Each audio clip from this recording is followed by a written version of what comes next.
Hello বন্ধুরা, আমি সকাল সকাল কোথায় চলে এসেছি বলো তো? সকাল সকাল এখন ঠিক 6টা বাজে আমি চলে এসেছি আমাদের চুঁচুড়া স্টেশনে। আমি যাচ্ছি এমন এক জায়গায় কালকে যেখানে প্রধানমন্ত্রী আমাদের কলকাতায় এক দারুণ জিনিস উদ্বোধন করে গেছেন। কি তোমরা সবাই জানো, ইস্ট ওয়েস্ট মেট্রো, যেটা আমাদের সবার ভীষণ ভীষণ প্রতীক্ষিত ছিল। কারণ এই মেট্রোতে করে একদম হাওড়া ময়দান থেকে আমরা পৌঁছে যেতে পারি কোথায়? সল্ট লেগে। এই যে এতটা রাস্তা, যেখানে প্রায় 2-2.5 ঘন্টা সময় লাগে, ভীষণ যানজট জ্যাম, সেখানে এত সুন্দর একটা মেট্রোতে পুরো এসিতে তোমরা পৌঁছে যাবে কতক্ষণে? মাত্র 30 মিনিটে। তবে এতটা ফাঁকা কিন্তু থাকবে না। আমি খুব সকালে গেছিলাম বলে এতটা ফাঁকা পেয়েছি। আর একটা কথা, আমি কিন্তু সল্ট লেক যাইনি, আমি হাওড়া থেকে গেছিলাম হাওড়া ময়দান।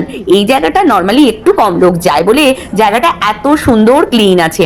আর সত্যি কথা বলতে কি, আমাদের কলকাতার মতো একটা জনবহুল শহরে এই যে এত সুন্দর যাতায়াতের যোগাযোগ ব্যবস্থার মেট্রোর কানেক্টিভিটি গুলো রয়েছে, এটা কিন্তু ভাবার বিষয়। মানে সত্যি বড় বড় দেশের সাথে গর্ব করার বা পাল্লা দেওয়ার মতো।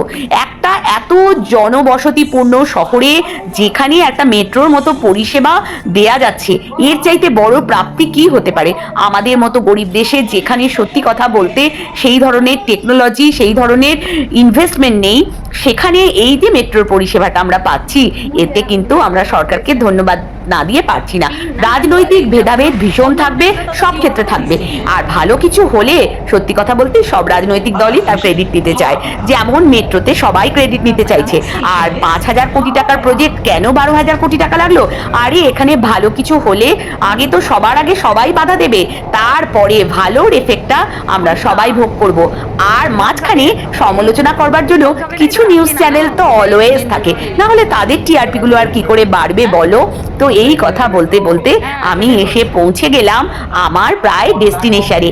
আমি এবার নামবো। আমি পৌঁছে গেছি হাওড়া ময়দান। এইবার ট্রেনের দরজা খুলে যাবে, আমি নেমে যাব। হাওড়া ময়দানে কেন এসেছিলাম সেটা তোমাদেরকে এবার বলি।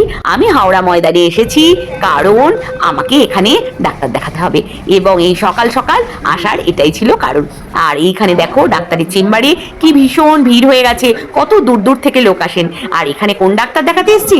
আমি এসেছি ডক্টর রথীন চক্রবর্তীর কাছে। আমি অ্যালোপ্যাথি ওষুধ খাওয়ার সাথে সাথেও হোমিওপ্যাথি ওষুধটা খাই। ইনি হচ্ছেন সেই প্রখ্যাত ডাক্তার ডক্টর ভোলানাথ চক্রবর্তীর ছেলে ডক্টর রথীন চক্রবর্তী। ওনার কাছে ওষুধ খেয়ে আমি কিন্তু মোটামুটি একটু বেটার আছি।